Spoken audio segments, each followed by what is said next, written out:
So, crypto. Let's get into it.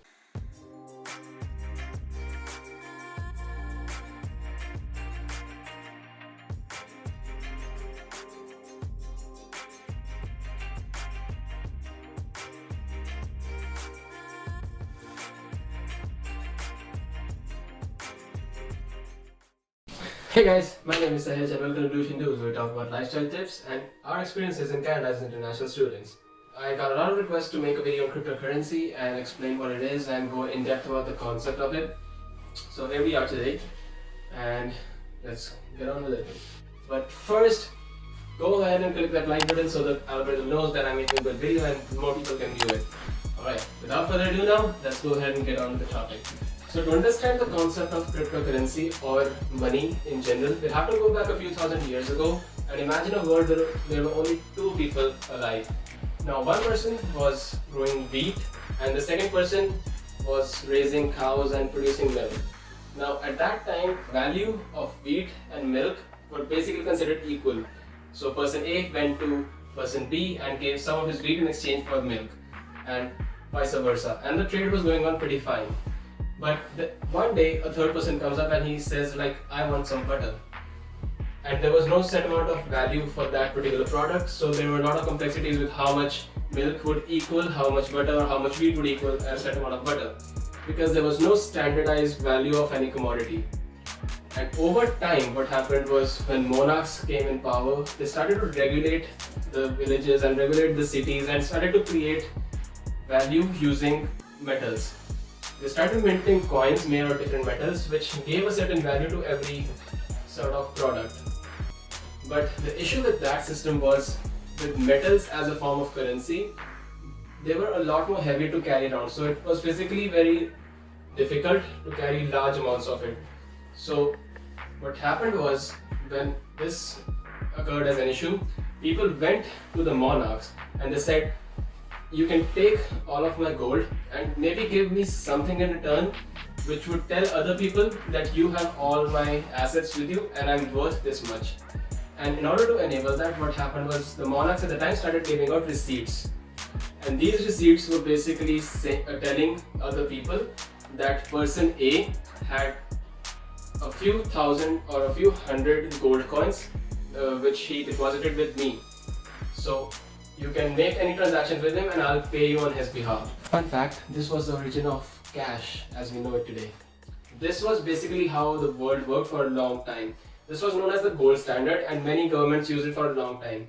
But after some point, whenever government wanted to stimulate the economy and started to print more money, they had to have more production in terms of gold. But gold being a finite resource, it was a lot more difficult to enable that. So what happened, after a few years, the government started to take off the gold standard and started to say to people that you can take the same receipt from me and you can give other people assurance that I will pay the money on your behalf. So that's when the trust-based system started to take place in the world. That revolutionized the whole currency market and how we do trades in general. So with this system in place, after the governments have come up with gold standard and are starting to print their own money, there were a couple of issues that originated with this system. The first was that it is a trust-based system, where you trust the government to regulate the cash and to keep its value up and stuff like that. The second was, it had an unlimited supply, so the government could print an unlimited amount of cash to regulate the economies and grow the economy and what have you. The third was, it has a lot of intermediaries which take control of your money, meaning banks and online services which enable you to transfer money and all that stuff. So cryptocurrency was devised in an attempt to combat all these issues that we see with fiat money or the currency that we use right now.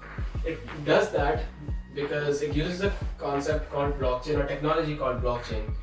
So it tackles all these issues by being a currency that is decentralized, it works on data instead of trust, and has a limited supply.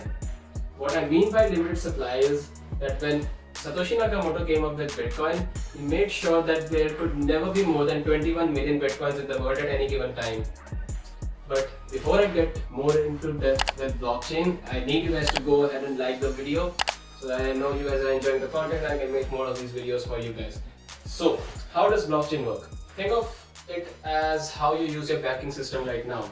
How you send some of your money to a friend, and how you have a particular banking account which is unique to you, and they have a banking account unique to them.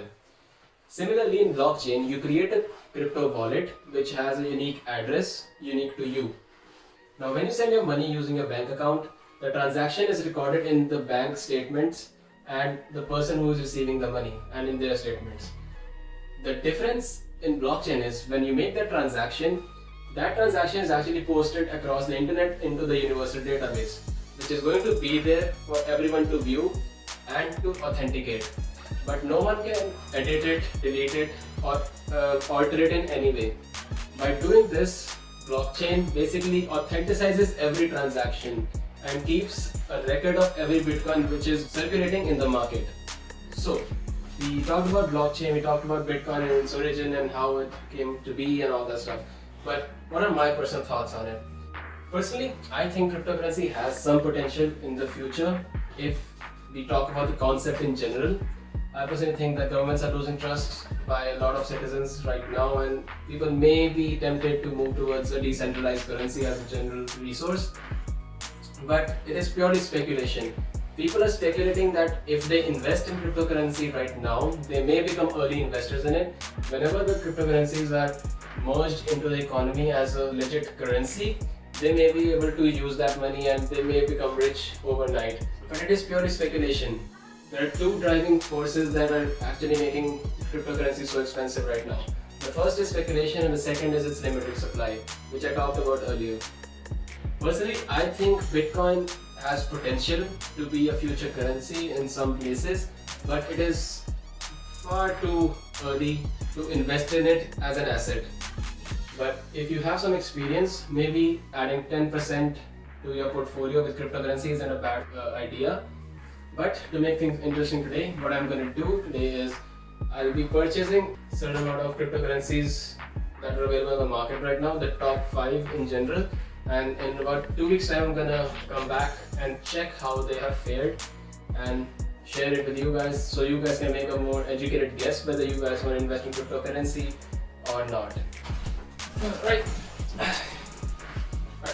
So I have signed in. I am actually using Coinbase to purchase my cryptocurrency today. You guys can obviously try it out if you guys like it. Right. So let's go to buy. Right. So I'm going to be purchasing Bitcoin for now.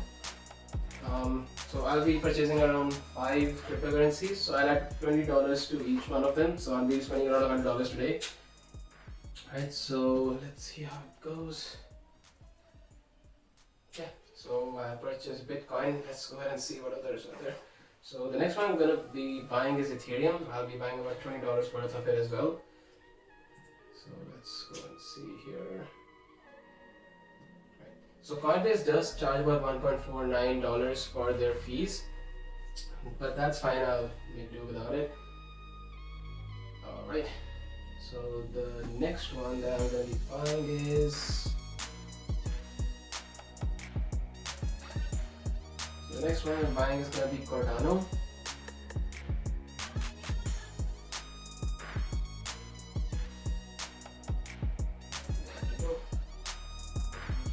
And we got 2 more to go. Right. So the next one that I'm going to be buying is Chainlink. I haven't actually heard of this one, but let's just try this one out. $20. Alright, so the last one that I'm going to buy is going to be Litecoin. It's actually considered a smaller brother to Bitcoin. So let's see, $20 on this one.